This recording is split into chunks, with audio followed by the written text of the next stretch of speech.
welcome you. Wherever you come from, we welcome you. Whomever you love, we welcome you. Whoever you are, we welcome you. Wherever you come from, we welcome you. Whomever you love, we welcome you.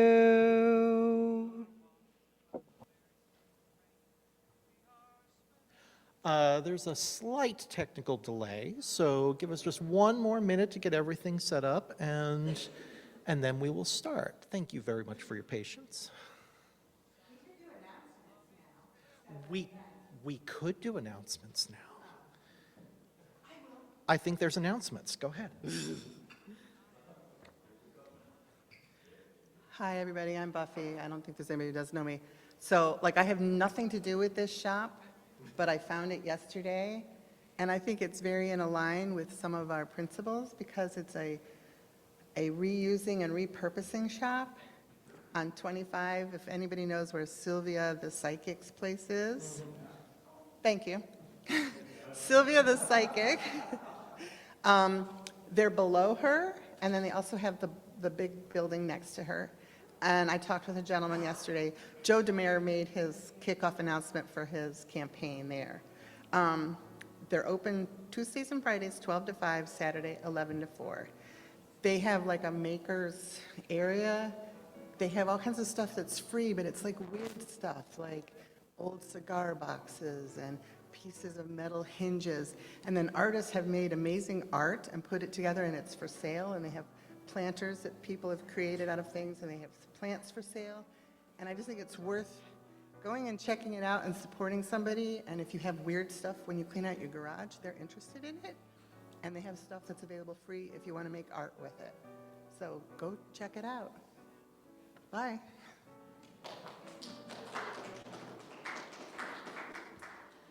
June 13th from noon to 2, Lisa Merrill Price and I are going to do a Dot Mandela class.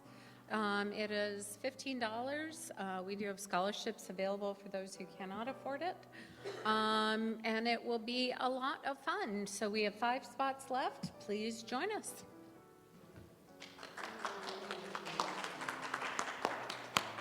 Good morning. I just wanted to let you know that we are looking for a chair for the Social Action Committee. Yeah, I think of SAC, and I can't remember what the words stand for. Social Action Committee, so if you're interested in that, that's looking for activities that put our money where our mouth is, like the pride parades and any kind of social justice gathering. So if you're interested in that, please let me know. The other thing is on the first Sunday of June, I will be recognizing the 2 outgoing board members and the 2 incoming board members. And so please attend so that we can celebrate their contributions to this organization. So thank you.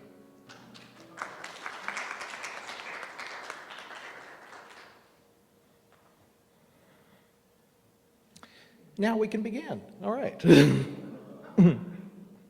Good morning, everyone. I'm Tom Edge, and I will be presenting today's service. Tina Jones, Lisa Merrill Price, and Steve Israel are providing technical assistance. Thank you to our greeter today, Bob Rex, and our music assistant, Sophia Singleton. There we go. Every week? Please be aware that we are recording the service, and it will be posted on our YouTube page. For privacy, we do not record or post joys and concerns. We greet you today as you join us in a wider search for truth and purpose. In this quest, may we encounter one another with open hearts and minds. May we inspire each other to consider new questions and seek deeper meaning. And may we cultivate wisdom and compassion. Let all who enter this place see a welcome face, hear a kind word, and find comfort in this community.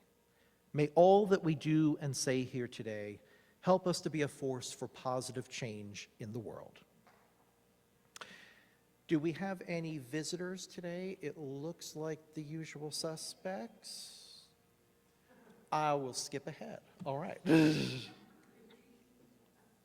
And with that, please take a minute to greet your neighbors.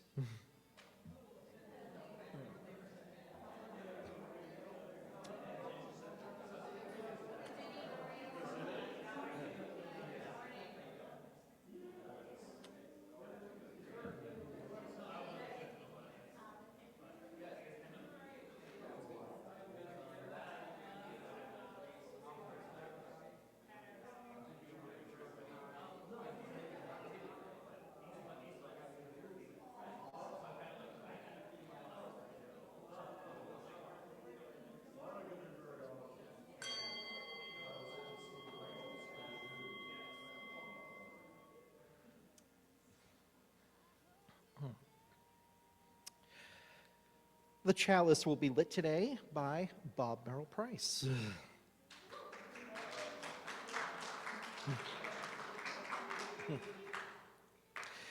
Please join me in reading the words provided for you as we light the chalice.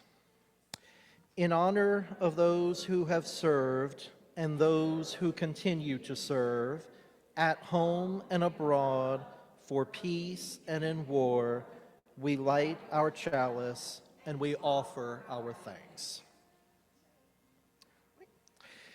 Now is the time for the sharing of joys and concerns. So Tina, please stop recording service at this time.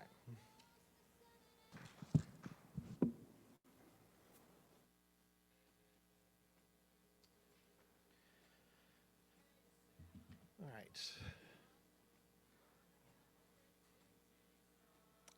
I got something to say, so I can buy you time. Don't worry.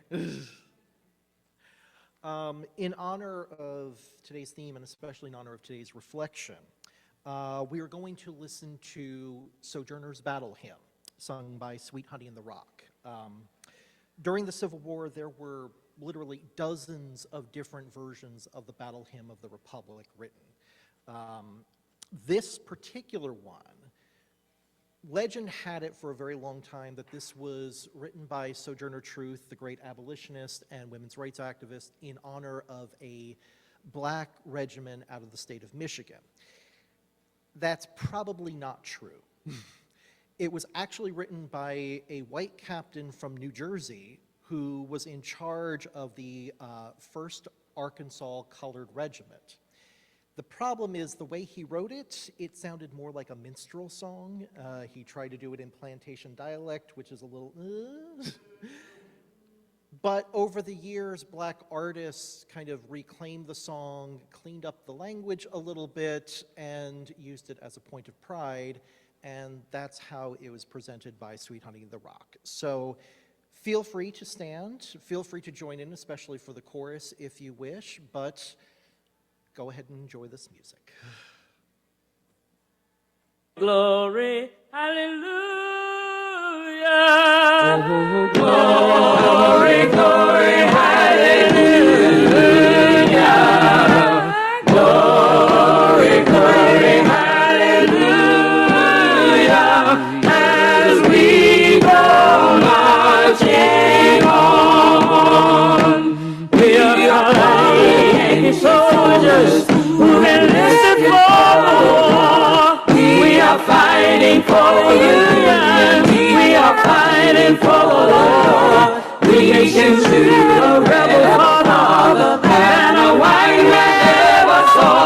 As we go marching on, look there above the center where the flag is waving bright. We are going out slavery. We are bound for freedom of life. Being to show just Davis how the Africans can fight as we go marching on. Glory, glory, hallelujah. Glory, glory, hallelujah. Glory, glory, hallelujah.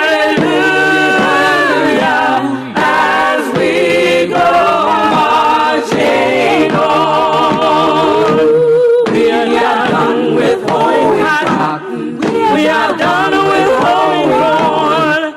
We are colored Yankee soldiers, just as sure as you are born. When the rebels hear us shouting, they will think it's Gabriel's horn as we go marching on. They will have to pay wages for the wages of their sin. They will have to bow their foreheads to their colored gift and kin. They will have to give us house room or the roof will tumble in as we go marching on. We're singing glory, glory, hallelujah. Glory, glory, hallelujah. Glory, glory, hallelujah. As we go marching on. We beat as the proclamation, rebels hush it as you will. Then the birds will sing to us, hopping on the cotton wind. The possum of the gum tree couldn't keep it still as he went round and on. Abraham has spoken, and the message has been sent.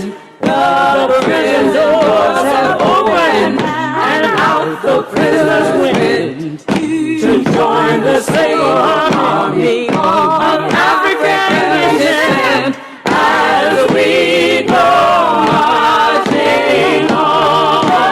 Hallelujah, glory, glory, hallelujah. Glory, glory, hallelujah. Glory, glory, hallelujah. As we go marching on.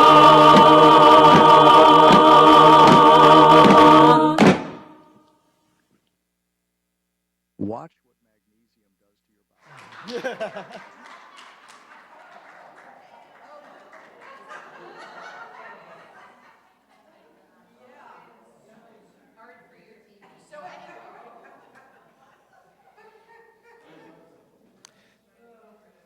Interesting transition. Our opening words today are from Decoration Day by Sarah Orne Jewett. It was originally published in Harper's Weekly in 1892, and the full story describes the Decoration Day celebration by townspeople and veterans in a small town in Maine. Martin Teague's boy, who played the fife, had studied well his part, and on his poor, short-winded instrument now sounded taps as well as he could. He had heard it done once in Alton at a soldier's funeral. The plaintive notes called sadly over the fields and echoed back from the hills. The few veterans could not look at each other.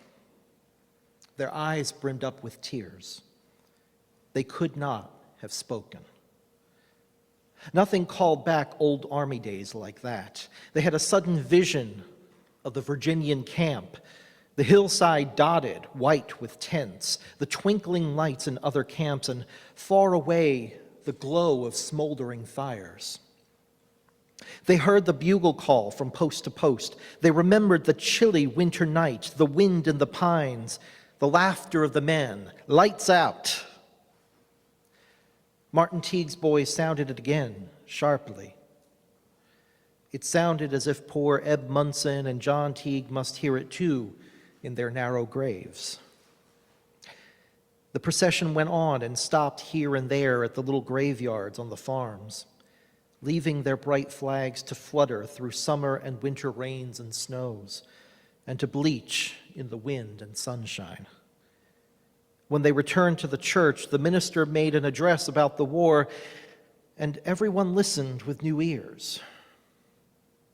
Most of what he said was familiar enough to his listeners. They were used to reading those phrases about the results of the war, the glorious future of the South, in their weekly newspapers, but there had never been such a spirit of patriotism and loyalty waked in Barlow as was waked that day by the poor parade of the remnant of the Barlow soldiers. They sent flags to all the distant graves, and proud were those households who claimed kinship with valor and could drive or walk away with their flags held up so that others could see that they, too, were of the elect. As a kid, I never truly understood the meaning of Memorial Day. For me and my brother, it usually meant going to our neighboring town for a big parade. It meant bugging the adults to buy us a balloon, a small flag, or whatever the vendors were hawking on the streets of Riverside, New Jersey. More than anything, we were excited to watch the fire trucks go by, along with some of the classic cars. They would carry the local dignitaries whose names we didn't care, we didn't remember, we didn't really want to remember. Typically, Memorial Day meant the first barbecue of the year, hot dogs and burgers on the grill, my grandmother making deviled eggs and potato salad. There was little to distinguish it from how we celebrated the 4th of July, except that the latter was usually highlighted by fireworks. We never visited my grandfather's grave at Beverly National Cemetery.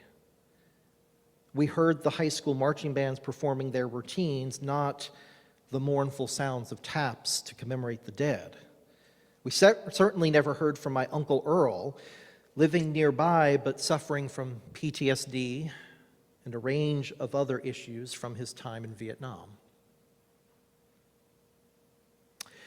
In many ways, we were lucky to be able to have had that experience, to see Memorial Day as a celebration rather than a day of sadness. In some ways, this was a far cry from the experience of the Civil War generation. Historian David Blight reminds us how widespread the specter of death was for Americans between 1861 and 1865. He wrote, quote, "In the North, 6% of white males aged 13 to 43 had died in the war. In the South, 18% were dead. Of the 180,000 African Americans who served in the Union Army and Navy, 20% perished."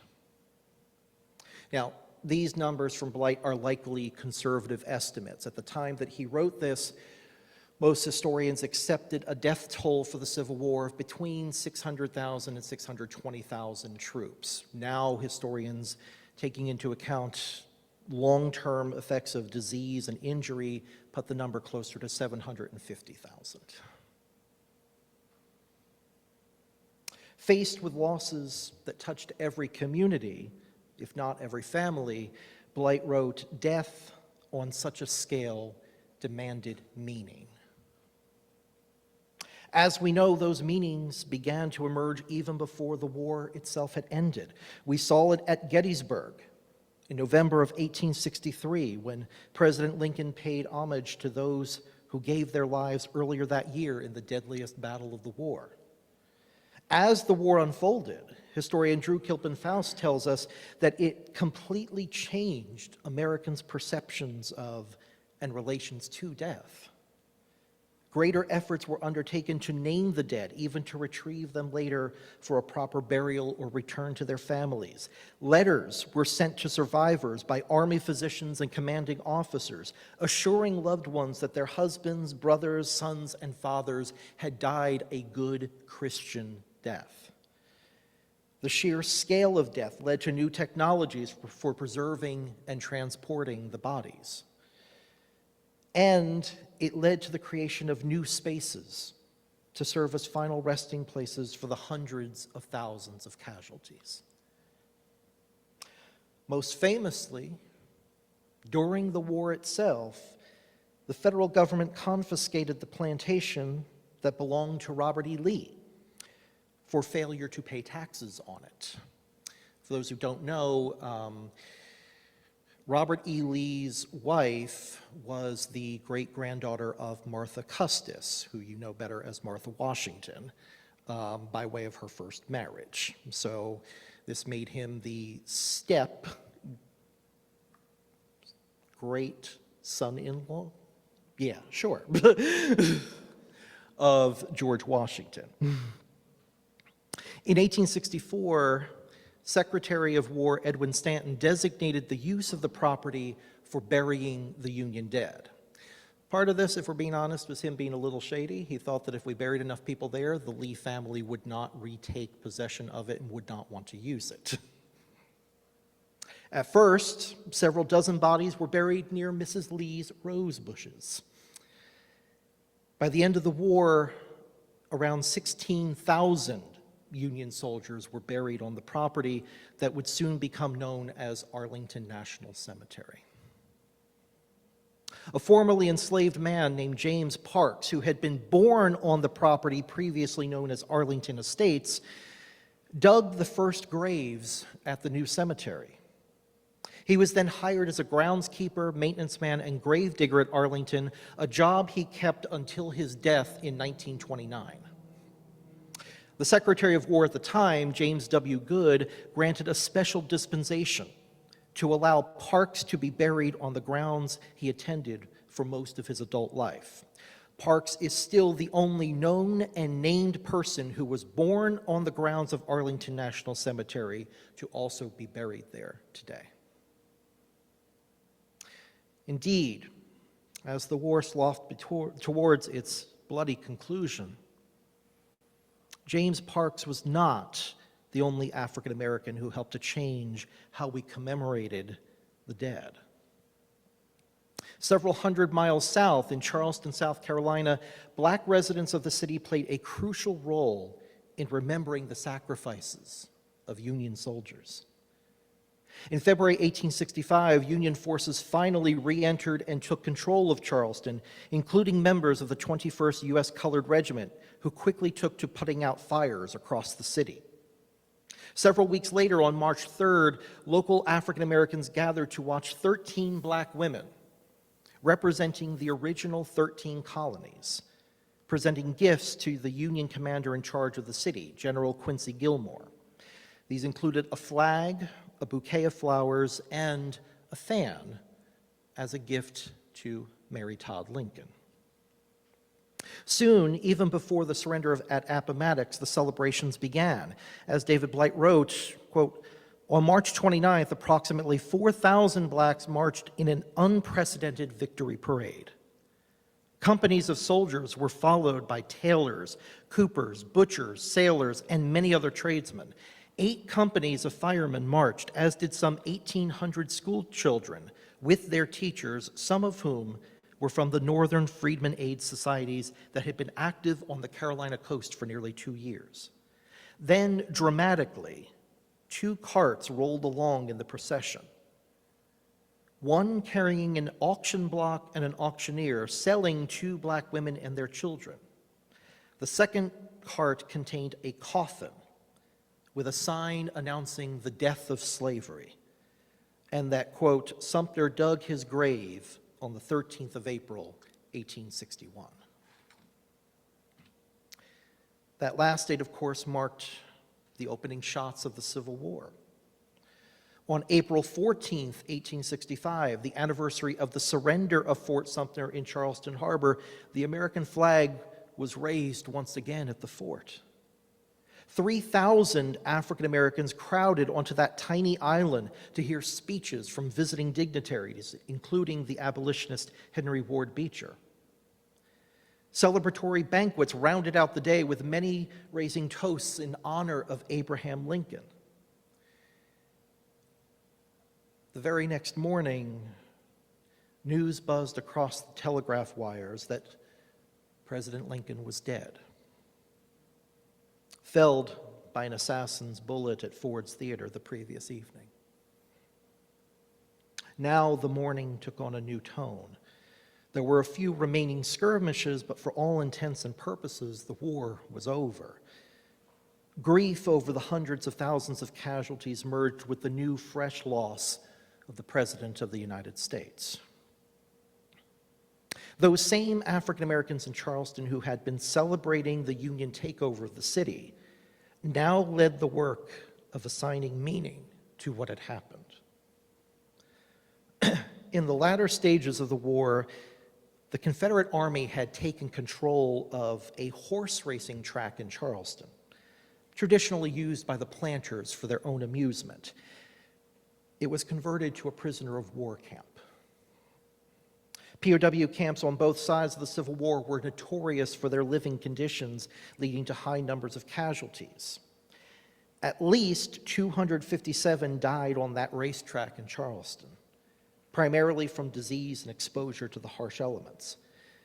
Confederates buried them in unmarked graves without coffins behind the area that had once served as the judge's stand. After the retaking of the city, the local black population took it upon themselves to give the Union soldiers a more dignified burial. With help from the Freedmen's Aid Societies working in the city, a group of 28 black men came together to disinter the bodies and rebury them in neat rows with individual graves. They built a 10-foot wooden fence around the area, separating it from the rest of the former track, and tended the landscape. Over the archway of the entry to the small gravesite, they painted the words, "Martyrs of the Racecourse." The larger black community came forth to pay their respects on May 1st, 1865. Contemporary newspaper accounts stated that more than 10,000 African Americans came out to the racetrack that day, with the New York Tribune describing it as, quote, "a procession of friends and mourners as South Carolina and the United States never saw before." That morning at 9 o'clock, a procession of 3,000 black schoolchildren marched around the racecourse carrying armloads of roses and singing John Brown's Body. They were soon joined by the women of the Patriotic Association and the men of the Mutual Aid Society, two black organizations that tended to the immediate needs of formerly enslaved people, followed by thousands of black and white citizens. Together, they covered the small field with bouquets of flowers. One newspaper described the scene thusly: "When all had left, the holy mounds, the tops, the sides, the spaces between them were one mass of flowers. Not a speck of earth could be seen. And as the breeze wafted the sweet perfumes from them outside and beyond, there were few eyes among those who knew the meaning of the ceremony that were not dim with tears of joy."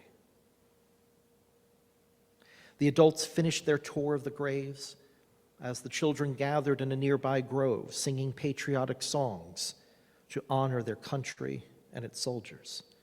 Ministers from all the local black churches came together across ecumenical lines to bless the grounds. Speeches and banquets brought everyone together in celebration and in mourning. The first Decoration Day, as it soon became known, was largely obscured in the years to come, as Northerners created their own celebrations of Union troops. They timed them for May, when the new spring flowers were plentiful, to mark the graves of the fallen. In 1868, General John Logan ordered that while a survivor of the war remains, an annual celebration should be held in honor of those who died to, quote, suppress the late rebellion.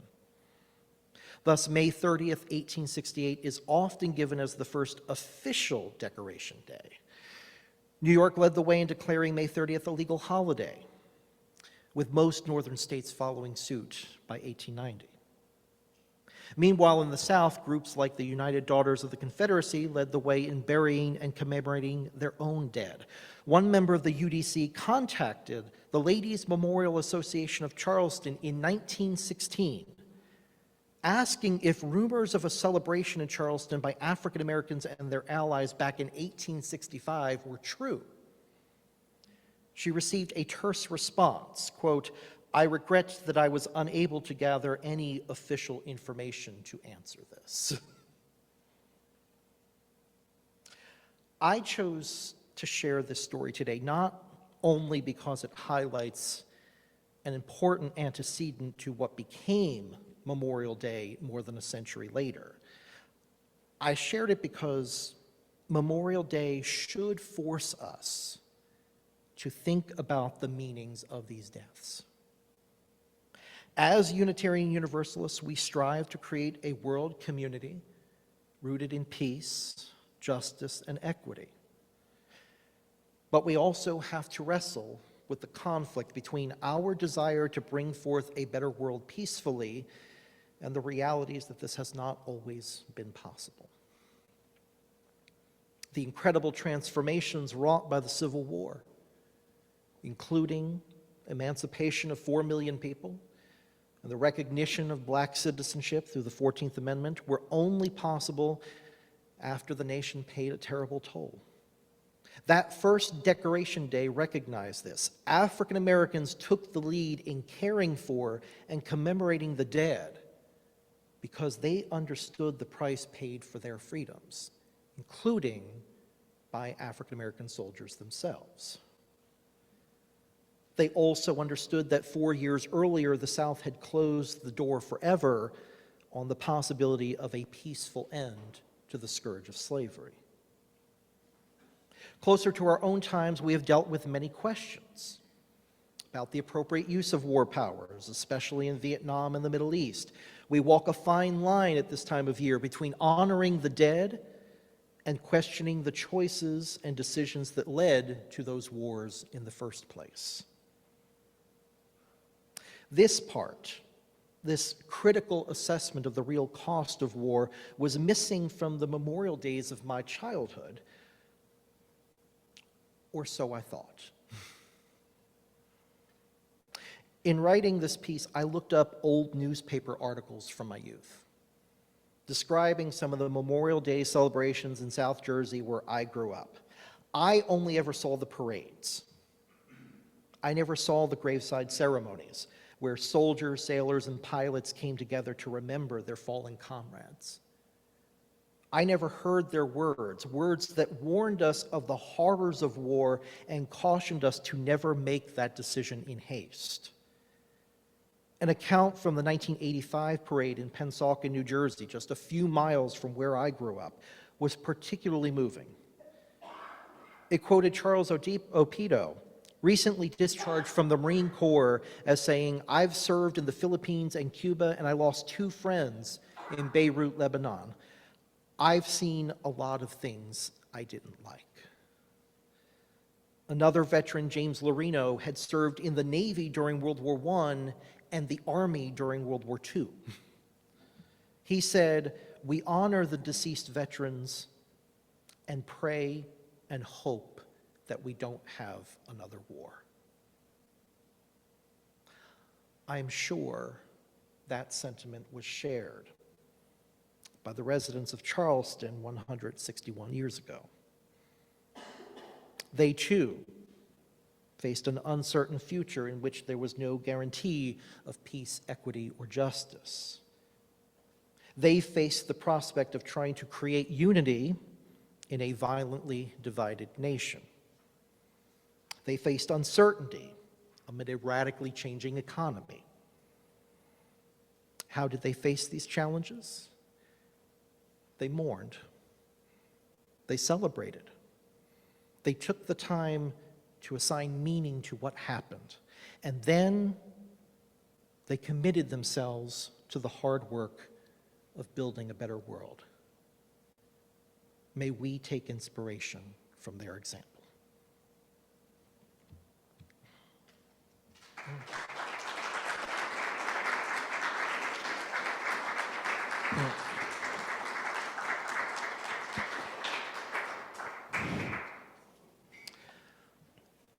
Let us pause to honor the silences of the world as we enter a brief time of quiet reflection and meditation.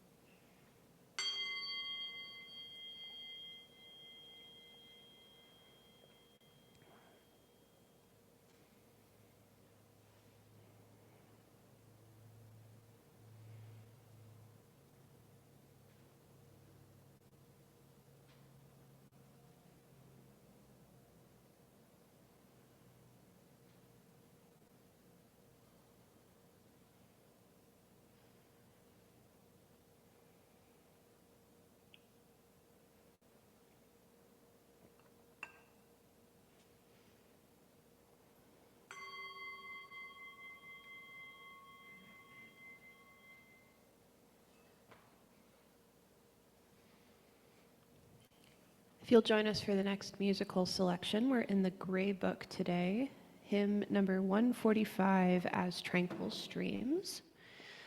You may rise or sit as Spirit moves you to do so.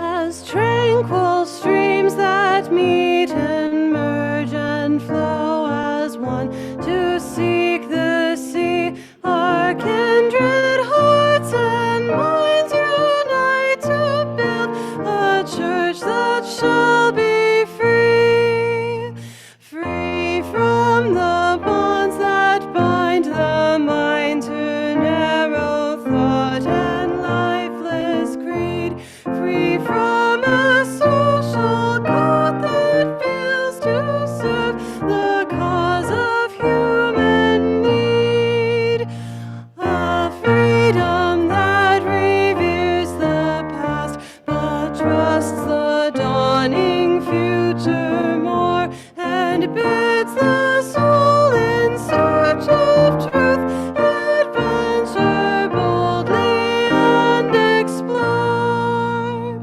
Prophetic church, the future waits your liberating ministry. Go forward in the power of love, proclaim the truth that makes us free.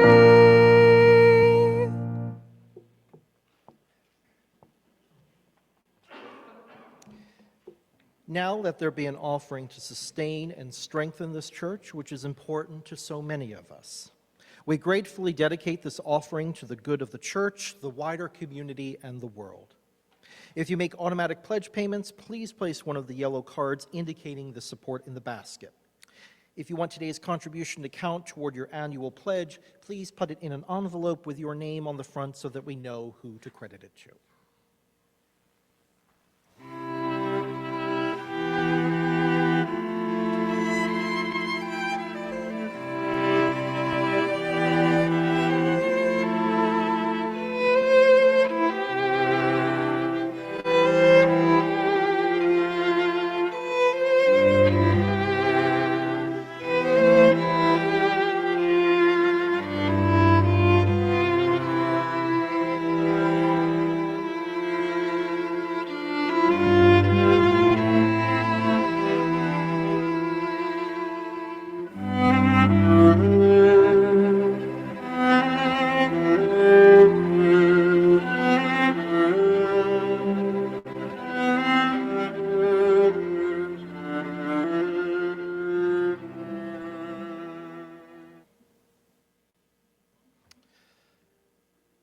Our closing words today are from Abraham Lincoln's Gettysburg Address. 77 years ago, our fathers brought forth on this continent a new nation, conceived in liberty and dedicated to the proposition that all men are created equal.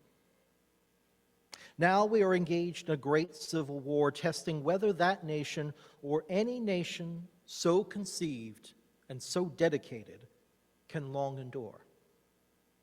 We are met on a great battlefield of that war. We have come to dedicate a portion of that field as a final resting place for those who here gave their lives that that nation might live. It is altogether fitting and proper that we should do this. But in a larger sense, we cannot dedicate, we cannot consecrate, we cannot hallow this ground. The brave men, living and dead, who struggled here have consecrated it far above our poor power to add or detract. The world will little note nor long remember what we say here, but it can never forget what they did here.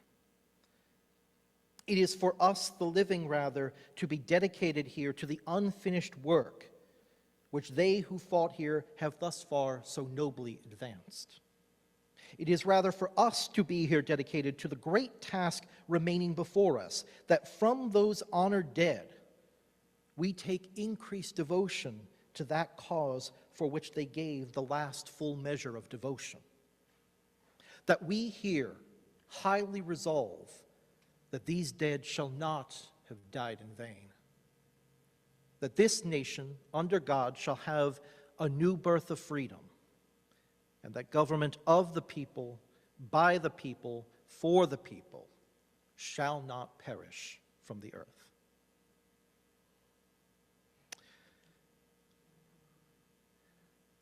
Let us carry the flame of the chalice into the world, serving others with love and a sense of justice. Join me in reading the words provided as we extinguish the chalice. May our lives be reflections of the beauty, peace, and joy that is possible in the world. And may the love we find in this place sustain us as we go our separate ways. Already did announcements. Thanks, everybody. I will ask Tina, were there any online announcements we did not get to? Thank you. Oh, please do. Wonderful service, by the way. That was terrific.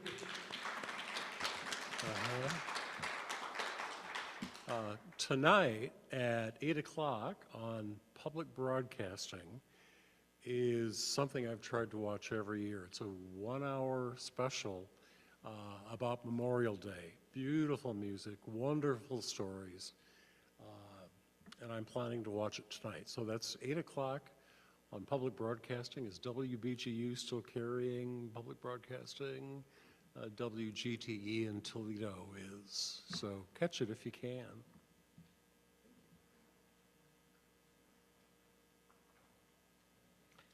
Anyone else?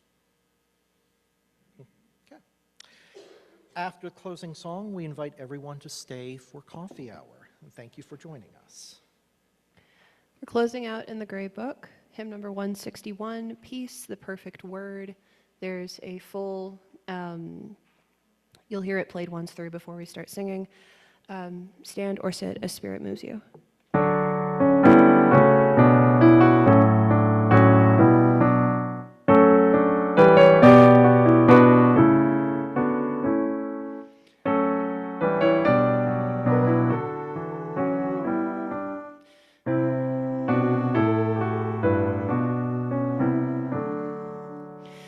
Peace, the perfect word is sounding like a universal hymn under oceans, over mountains, to the world's remotest rim. Toiling centuries have struggled upward on a stony way, just to set the torch of freedom where it flames aloft today.